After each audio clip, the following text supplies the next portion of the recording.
آقا چه خبره؟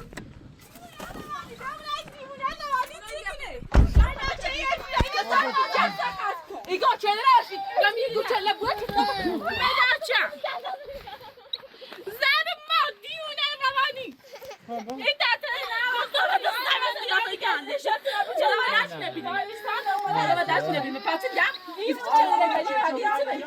تو چله دیگو برون نیری محلی نی بس برش نبینیم تو برش جان دیونه یا دیافتی سایدش هادی بیا چه صفت جمعی خواهی نکنه و داینه نداری نه چه وقت جمع بیده وارد قیافه دیشو برایش نبینیم زن من امر چپت بزن برای یعنی این واسه صفت مقدار برای چه بزن بعد ولی چه دیونه بعد میاد بتاشون ایگو چه نه پرسید چه صفت جای خواهی هاشون سر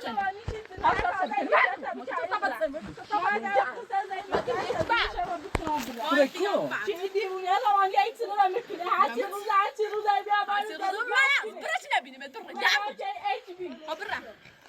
برا قیافه میخوای برم اومد در چه چنو من آورده میخوای نه یه وقت اومد در برا یه چه وقتی گو یه چه داری چی باید گو دلم خفگو گیمه نه آرامو میخوایی نیخواه بخرم تو دارم شونو چه صافت باید قیافه ایشه جمع قیافه نیخوام میخوام باید برم چه داری چی دی باید گو برا دومت چه داری در قلف کن چه صافت جمع نگیم چی خیلی میرو گوست دایی ما تو از جیب توش دارم مکو موکی چه صافت استک من قیافه جمع نگم دیکنه ایجان دیگم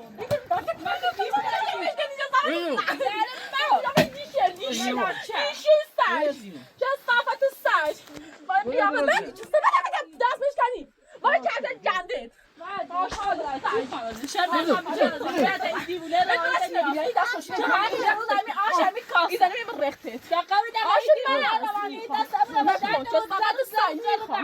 میخوام چه داری نه گیم گفتم چه چی بیوای قیافه جان اسمش که نبرچ نبین مثلا بهتر نیاز واسه دیوونه نفت برای نفت نیاز واسه برای نفت برای اون به نفت تو بوی بعد چه دیوونه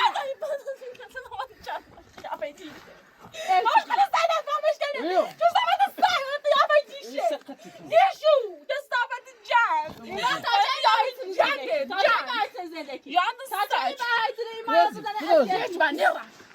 یعنی باید جمعولی برم میگه زانی را باید جمعولی دیمونه روانی هستی من اذیت کنی های بگه چند دم شدی بگی خواهی راسی خیلی دمو بله دیمه مازم سعی کجای قرار بینم آخه وقتی بتایید برم سعی کما نفتی چه بگی جمعی نفتی باید دیوونه دیمونه وقتی سعی باید یا نسی نفت وزارت توی او بینت بهتا برم وزارت توی اجای واسه اجای واسه وزارت توی اجای واسه چه صافت جان چه داره دی به جامون کوی من منو نخرم ها نیش بعدی چه خرم چه صافت جان ما یا فتی گوگه چه خرم دوستش نی واسه قیافه دیشه دارم بگید چه صافت سوار جان دیشو اکره جامو بیاره دست نبینیم جامو ما چه صافت دیشو باید قیافه جانته زایده بعد وقت نه اون هم میشه جان چه صافت سج چه صافت اگه سج بود دارتون دیایی اگه بود دارتون چه صافت دیشو تو دومه برای که چه صافت سج باید قیافت اچ بی جایی زنده ماله بو تو در مزبوری بو میره باید که دو دور اولا که تلو خود در مزبوری باشی بونه بوی چه صافت جان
قیلتی خان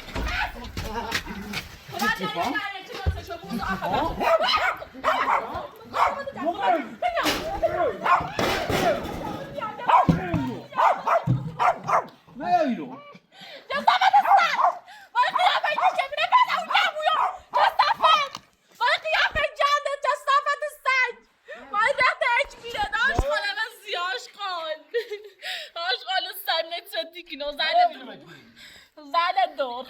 بعد وقت نه رو به هر روز چی بو خیلی دامونه بوم در بره هر روز چی بو قیا بوشه در برو با تام چه سبت صبر با نش بت سایوای قیافه دیشه چه اساسی گرسیمو نقدر کارت دی وی کسافت نقدر کارت دی وی نش نمی خیلی چه صافت زاده دور بعد تو نش بت جان دقیقا هی کلاسی زاده چه صافت جان چه مازش دست قد کی صافت جان چه صافت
قیافته هات داشته باید خردم بکشون اجازه شخصم تو خبر مجلس براده هیچی خردی میکنی کسافت اجازه شخصم که رسمی نیو نه وقت اون مجردنیش سخه داری تایی مجردنیش سیتیگو فقط منتظر شدید هر کار چه بخیرم بکشن در زمین مهمون بیاد یا خودتون یهویی هوس یه شیرینی بکنید اما حوصله شیرینی پزی و وقت شیرینی پختن رو نداشته باشید، این شیرینی فوق‌العاده خوشمزه و راحت یه گزینه خیلی مناسبیه برای همین مواقع، برای وقتایی که شما زمان شیرینی پزی ندارید و خیلی سریع دوست دارید که یه شیرینی آماده داشته باشید.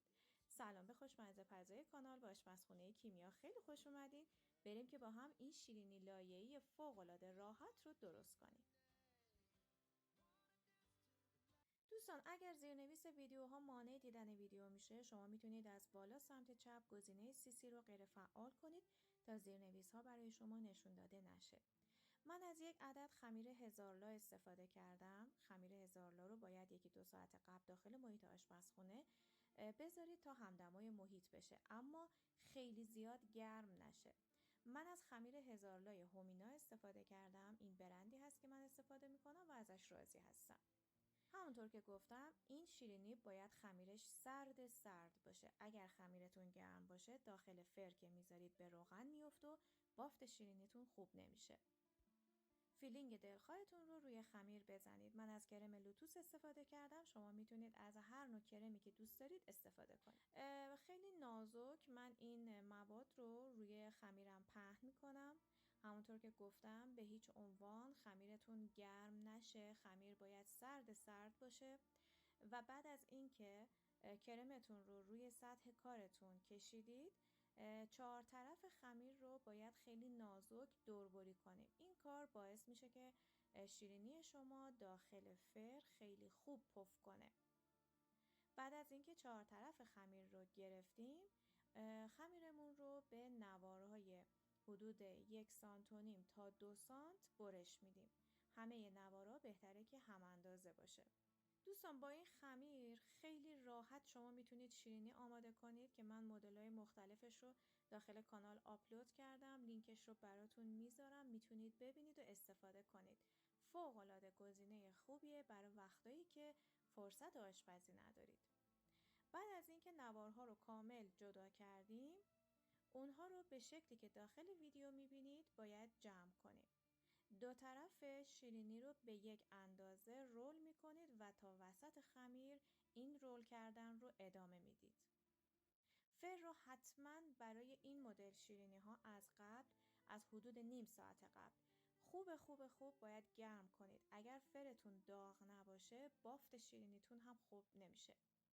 فر رو با دمای 200 درجه گرم کنید و سینی فر رو بدون کاغذ روغنی آماده کنید و شیرینیاتون رو بچینید داخل سینی فر. من برای اینکه این شیرینیم رنگ بهتری داشته باشه یه زرده تخم مرغ رو با یه مقدار خیلی کم وانیل، یه مقدار خیلی کم زعفرون و یه قاشق شربتخوری شیر مخلوط کردم و زدم روی شیرینی ها. شما اگر دوست نداشتید میتونید این رومان رو انجام ندید و بعد از پخت یه پودر قند روی شیرینیتون بپاشید و تمام.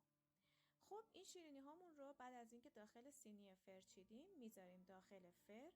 حدود 4-5 دقیقه با دمای 200 درجه اجازه بدید داغ بشه و بعد دما رو بیارید روی 180 و اجازه بدید تا مابقی زمان پخت کامل بشه. کل پخت این شیرینی حدوداً 10 تا 15 دقیقه هست. بستگی به فر شما داره. هر زمان زیر شیرینیاتون یه مقدار طلایی شد دیگه پختش کامل هست و باید از داخل فر خارج کنید. یه بار دیگه این نکته رو میگم که اگر که خمیر شما خیلی گرم بشه داخل فر به روغن میفته و بافت شیرینیتون خوب نمیشه و پف نمیکنه. از اینکه تا انتهای این ویدیو با من همراه بودید بی نهایت سپاسگزارم. پیشنهاد میکنم که حتما این ویدیو رو از دست ندین که فوق‌العاده شیرینی شیکی میشه. خدا نگهدار.